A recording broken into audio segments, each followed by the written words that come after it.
Elim Housing is 60 years old. It was created in 1963. Somebody who was involved in the Elim Church went to the leaders of the church and said, we need to do something about homelessness. We need to get involved in providing housing for people. We're here today to celebrate Elim Housing reaching the grand old age of 60. In the 1990s, Elim became a separate entity from the church. Elim does things that lots of other housing organisations do not want to do. And so we feel it's really important that we continue operating in the gaps left.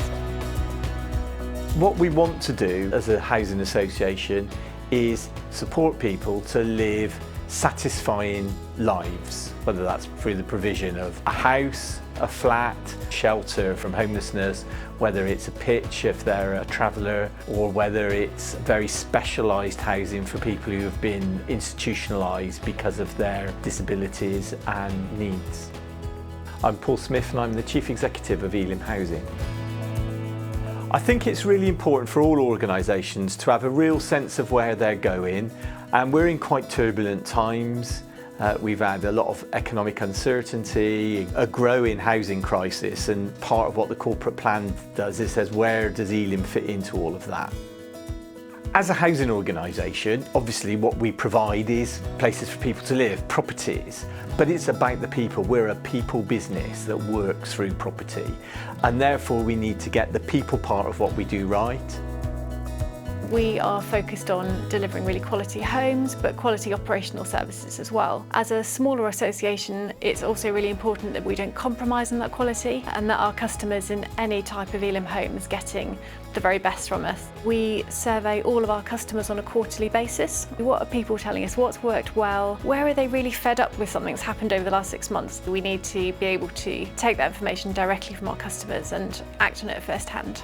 Our current customer satisfaction rate is the highest it's been since 2019, and we're really pleased with that, but there's still further we can go, and we would love to be in the top quartile and be really a high performing organisation for all of our customers wherever they live in our services.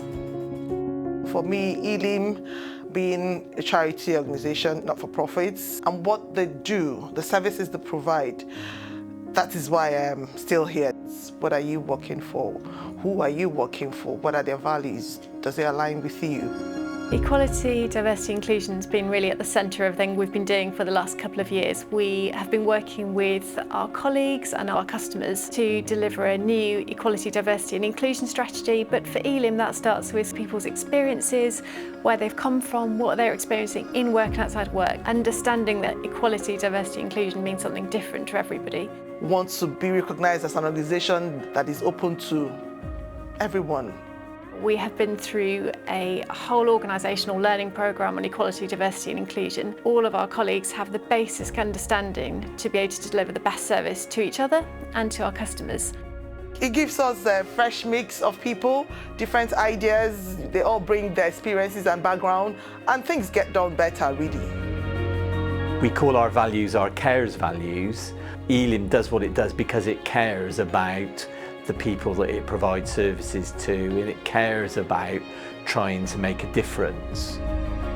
My view is that small associations should be as good as large associations, if not better. So we have to have really good quality properties and reflect and support the needs of people.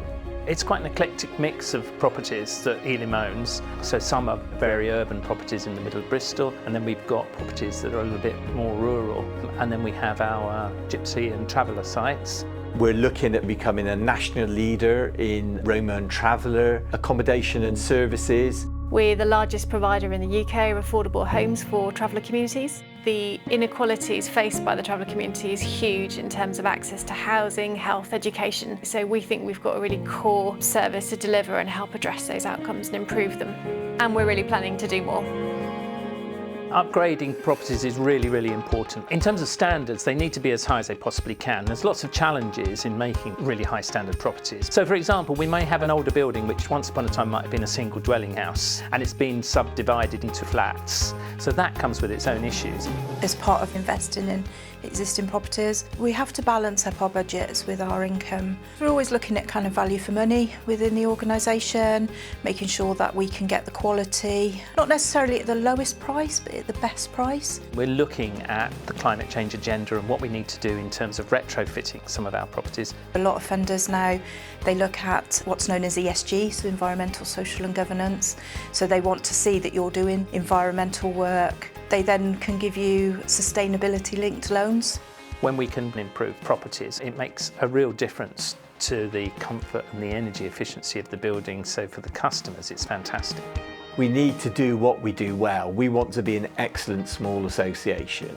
We need to provide good services to the people that we're already helping, but we want to be able to help more. Within our corporate plan, we talk about growth. It's not because we want to grow because of some sort of corporate ego.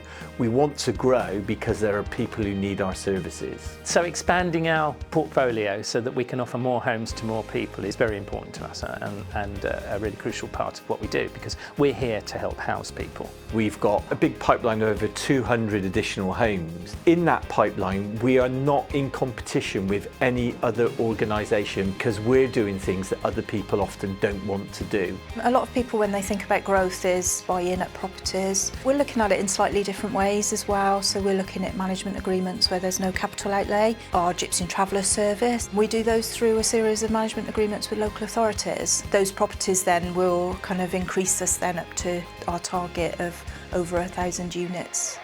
I think Elim's future as an organisation is very exciting. I'm fascinated to see how Elim will grow and develop, and I think you will see Elim playing a bigger role in the areas where it's got expertise. Some of you may be here for our 75th birthday too. I think what we should do is sing happy birthday to Elim Housing. Happy birthday to you.